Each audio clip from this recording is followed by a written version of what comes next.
We do have a classroom that can, from the outside viewer, can look very chaotic.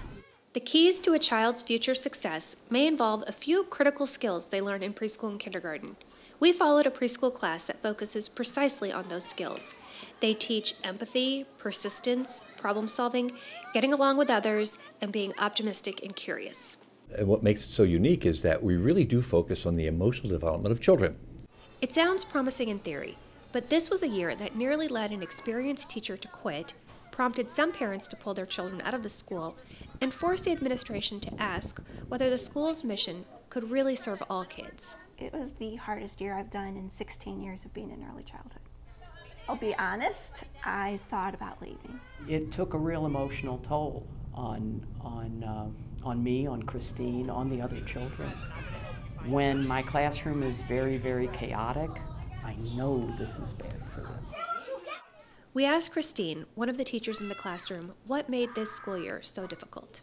We've had some very challenging behaviors this year. We've had some very aggressive behaviors. You know, every year you get one or two kids who are pretty aggressive. We had 4. And I guess the hardest thing for me was we saw these behaviors, but I couldn't always understand why. Despite the challenges in the classroom, friendships started to form and all the children learned new skills. Certain things, however, were outside the teacher's control. They questioned whether 2 students, Orlando and Stephen, could stay in the class. Teachers describe Orlando as outgoing and a leader. His family situation is complicated, with different caregivers and relatives helping out.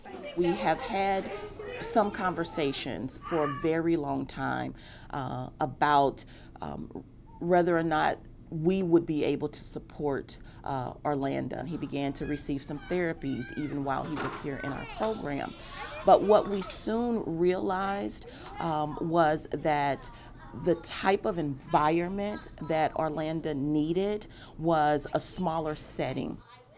His last day came abruptly. No one knew he wouldn't be back. They never got a chance to say goodbye. We all made a card and mailed it off to him. So I hope he got it. So I genuinely love this child, and he's gone. I don't know where he went. I don't know what's going to happen to him. The administration faced yet another difficult decision with Stephen, a bright child who struggled to control his behavior in the classroom. He needed more than they were equipped to provide. We're going to help refer this child into an environment where there's going to create this intensity. Now, I know the teachers are really, really upset that we're going down this pathway because they want to save this kid. They believe they can.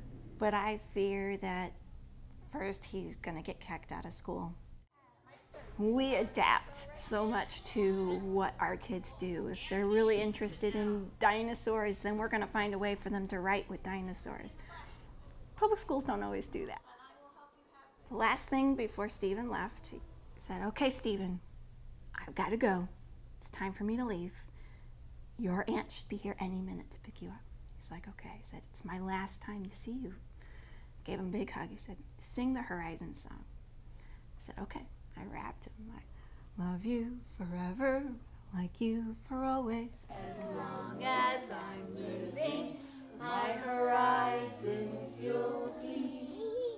So my fears are that a Band-Aid will be placed over what's really happening emotionally with these students. We will either see them as the smart young men that they are, or we will begin to see them as troublemakers.